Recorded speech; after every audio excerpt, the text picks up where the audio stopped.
My lords, in following the noble Lord Ben Cathra, it's a pleasure to particularly commend his Amendment 201, also backed by the noble lady Baroness Parmenter.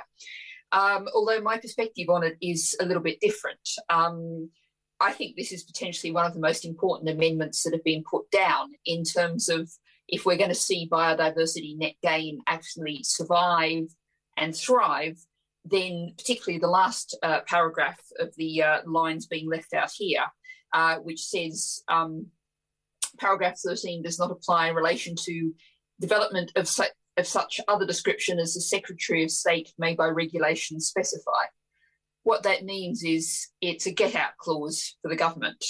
Now, the noble Lord Ben Cathra, perhaps being very charitable and coming from a slightly different political perspective, said, oh, this is perhaps just a comfort blanket for the Treasury. Well, I think this is a get-out-of-jail-free card that simply cannot be allowed to remain in this bill. And I think this is absolutely crucial. This is a very long list of amendments and amendments to amendments. I think the easiest way of approaching it may perhaps be to run chronologically.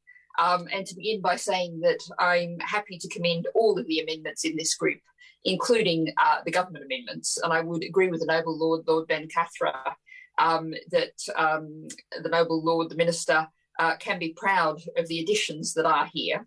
I would add that I think this is a very clear sign that campaigning works. We know that a great many NGOs, campaign groups, individuals and members of your Lordship's House have been working very hard to ensure that biodiversity net gain does cover nationally significant infrastructure projects. And this is real progress in the Government Amendment 194B.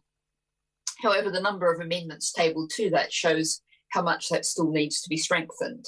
And running through some of the most significant of those, and those to which I've either tabled or put my name, beginning with 196 in the name of the noble lady Baroness Jones of Whitchurch, also signed by the noble lady Baroness Parmenter and the noble Lord Teverson and myself.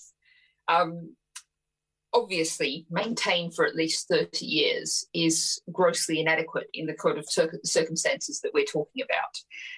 If we, as I think noble lords have already said, the destruction is going to be effectively permanent.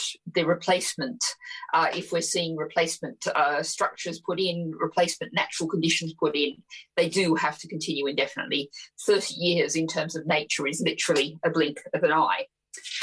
Moving on to Amendment 198 and 199, both of which appear in my name, which have also kindly been backed by the noble Lord Teverson. Again, these are amendments that seek to ensure that what is done in terms of securing biodiversity gain continues.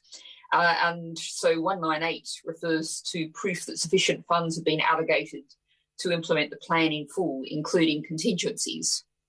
And as the noble Lord Ben Cathra was referring to HS2, I was thinking about some horrific case studies associated with that from a couple of years ago.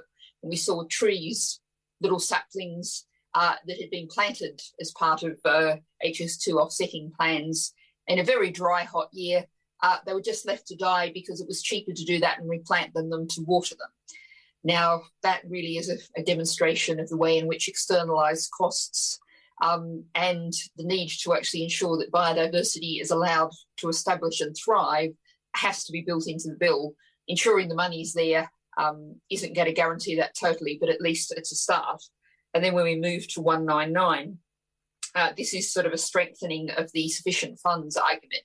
Of course, we know that many developers of all kinds of projects go broke, they undergo restructuring, they mysteriously disappear off into offshore entities that are impossible to trace and ownership is impossible to trace.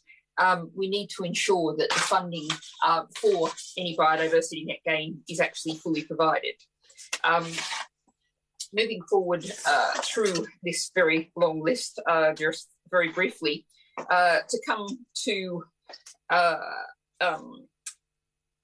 the monitoring 201AB. I think this is a particularly important amendment in the name of the noble lady Baroness Jones of Whitchurch, and I really do commend her for identifying this issue, is requiring that an independent body established to enable to check the reality of biodiversity gain.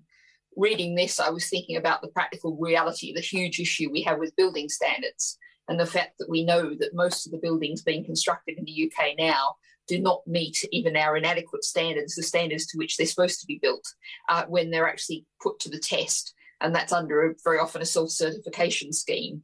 It's absolutely crucial that we do have genuinely independent verification of this gain being made. And also to comment on Amendment 201D in the name of the noble Lord, Lord Kerslake. And again, I've written yes, yes, yes on my papers for this, because what we're talking about here is where if payments are being made for habitat enhancement, rather than going to the central government, they should actually go to local authorities. And again, here, if we think of the example in terms of current planning regulations, what used to be the old Section 106 is now the Community Infrastructure Levy. We know there's a huge problem where funds may be allocated a very considerable distance from where damage is being done. Decisions for this should not be made in Westminster, should not be made centrally. The decisions need to be made locally, meeting local priorities. So that, I think, is also a hugely important amendment. So, my lords, I think this is real progress. It's a real sign that campaigning works, that work in your lordship's house does make a difference, but we've still clearly got a lot of work to do in this area. And I think the government is going to get a very clear message, looking at the size and the length of this list, that noble lords are very passionate about making this part of the bill particularly the best that it can be. Thank you, my lords.